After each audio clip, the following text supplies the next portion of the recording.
viaduto de Santa Teresa? A ideia do Viaduto de Santa Teresa, na verdade, ela não surgiu de mim, né?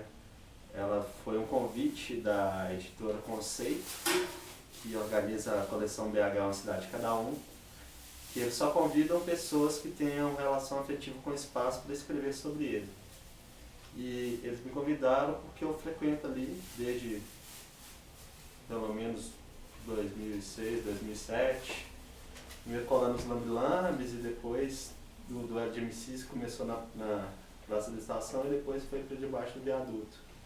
Aí essa é a minha relação com o espaço e também porque eu sou um pesquisador que gosta de coisa antiga e tudo, aí eles notaram que para fazer o livro do viaduto, talvez eu até encontrei durante a pesquisa do livro do viaduto gente que já estava com o livro pronto e ofereceu para a editora e a editora não quis, porque não tinha essa parte que eu vivi, porque aí eu como pesquisador eu podia colocar tudo que os outros colocassem e uma outra parte que é uma Belo Horizonte mais nova, das ocupações e tal, é isso.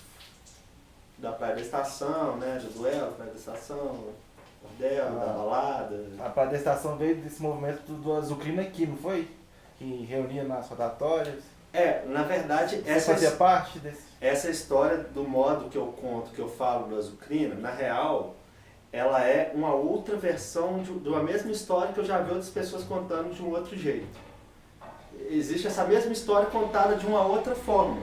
Eu só quis colocar o Azucrina como o ator, porque realmente o nome Praia da Estação era de um evento anterior deles. Não tem uma conexão forte, apesar de que o evento do Azucrina também era uma ocupação e era uma festa.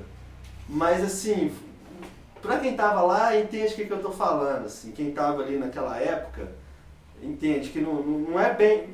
O que eu contei não é bem assim. Também alguém pode falar não é bem assim, do mesmo jeito que eu li outras histórias e pensei, não é bem assim. Eu só quis dar uma outra versão da mesma história que já existia. Entendi.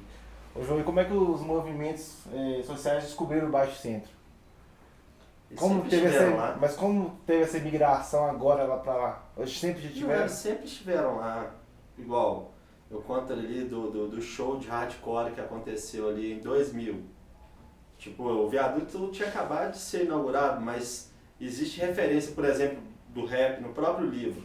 O rap, quando o rap nem sabia que ele era rap aqui em Belo Horizonte, em 1985, o Misael, o DJ A Coisa, eles faziam evento ali. Ali sempre foi um lugar natural que as pessoas chegassem ali. Ele, por um acaso, eu acho que ele demorou um pouco da reforma de... Você vê que da reforma de 99 até a ocupação do duelo, que ficou mais estabelecido em 2007, mais consolidado, demorou muito até, eu acho. Mas assim, já era o que eu acho que o que a prefeitura pensou quando inaugurou em 99, já era que as pessoas ocupassem ali. Demorou um pouco, mas a prefeitura daquela época, pelo menos. Né? Entendi. E como que é a vida noturna em BH, ali, fora do circuito comercial? Que é lá... não deixa de ser um circuito comercial também, né? Existem os bares que sempre existiram ali do edifício central e arredores. Eles até vão ali para aquela área perto ali, mais perto do viaduto Narão Reis, onde tem os pontos de ônibus.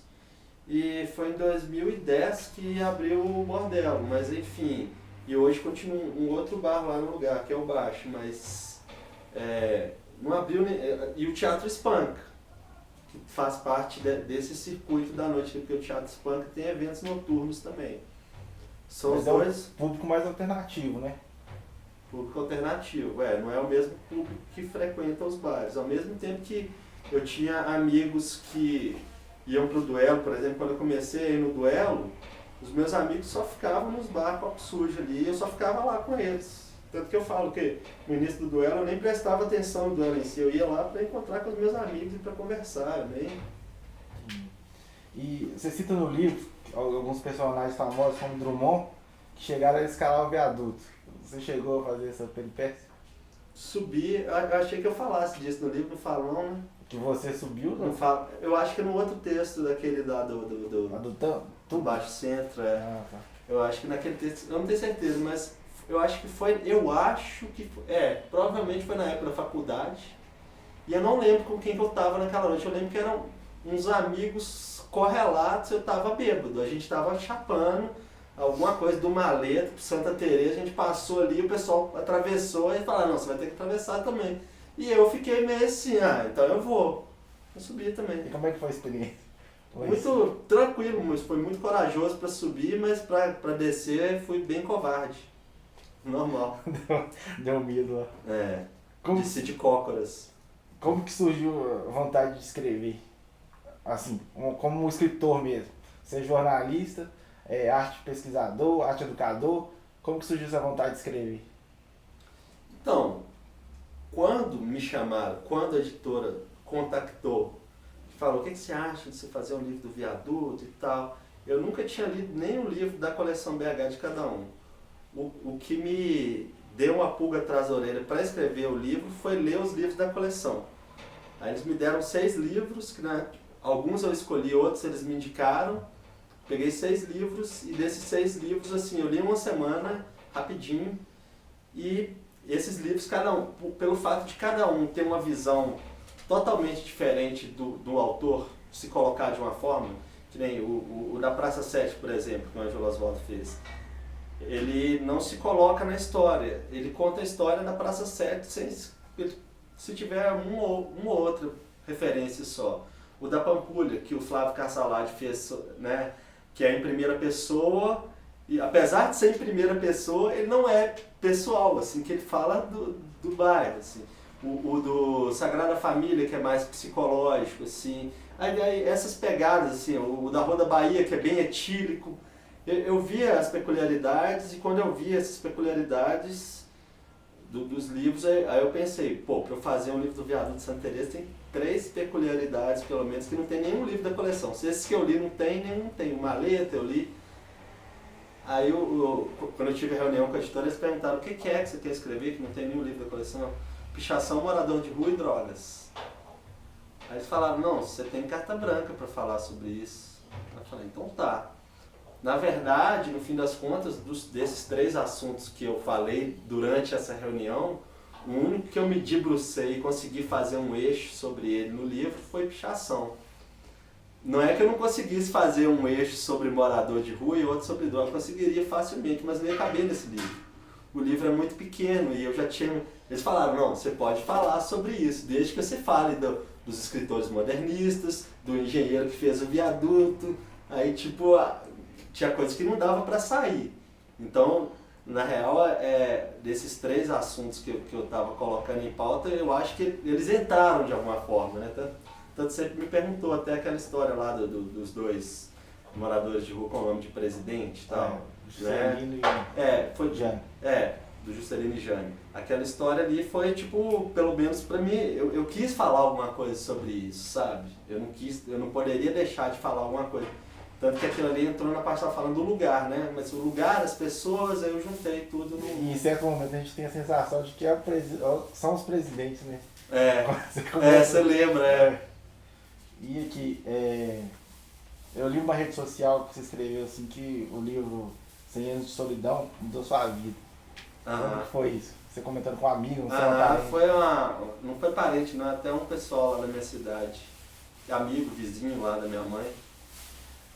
É que quando eu morava em São Domingos do Prata, eu nem gostava de ler, eu só lia revista em quadrinhos e essa vizinha me emprestou 100 anos de solidão e foi uma coisa que me trouxe para o mundo da leitura e me fez querer ler. Eu lembro que eu li 100 anos de solidão e logo depois eu li o Chateau, Rei do Brasil.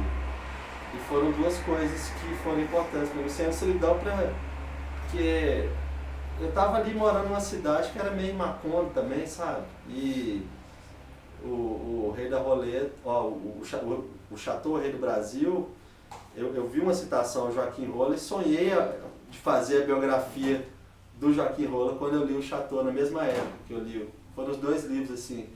Aí acabei fazendo um livro que no padrão do Chateau. Não é tão grosso, mas enfim. Mas foi nesse momento aí que você falou assim, não, eu quero ser escritor. Aí você começou ou você era só leitor? Não. Começou a ser um leitor? Foi pouco depois disso que eu fiquei com a menina que fazia jornalismo, que é contemporânea minha, e deu a vontade assim, de fazer jornalismo nessa época, por causa da pessoa que eu gostava, que era referência para mim também. Eu falei, trabalhar com palavras e tal, que eu sou péssimo em matemática, gosto de história e tal, aí eu pensei nisso. Entendi. E o curta, A Hora Vagabunda, foi nessa época que você assistiu? Foi mais ou menos nessa época, foi um pouco depois, mas assim, eu morava em São Domingos do Prata ainda. Você já conhecia o viaduto? Ou... Eu já tinha passado o viaduto, mas falar que quando eu passava lá, a coisa que mais me chamava a atenção era a Serraria Souza Pinto abandonada. Eu não olhava muito para o arco do viaduto. Quando você passava lá de cima e via aquele galpão enorme abandonado, aquilo me chamava muita atenção. Eu mal olhava pro viaduto em si, porque o carro passava muito rápido também. E tipo, quando passava ali porque o viaduto você vai, como é que é? Você vai do centro para lá. Então quando eu estava olhando para a serraria, o viaduto passava, eu já nem estava pensando nele mais. Estava pensando na serraria que acabou de passar, assim. E até são espaços sobre os quais eu falo também, né? O que está ao redor da serraria é um dos que eu tenho uma vivência ali também. Isso. Aqui, João, você, quando foi lançar o livro O Rei da Roleta, você foi lá no Jô Soares, né? Uhum. E o que tem na caneca do Jô Soares? Você chegou a ver? Eu nem lembro se eu tomei, eu nem lembro, eu tava tão nervoso que eu nem... Não lembro que tinha. É uma pergunta que eu não queria calar. Eu só lembro que tava a Marisa Hort lá no dia, que eu tive um branco que é imperceptível, eu só lembro disso. E quem que é o João Perdigão? Isso aí. Cara que gosta de fazer as coisas que ele gosta de fazer.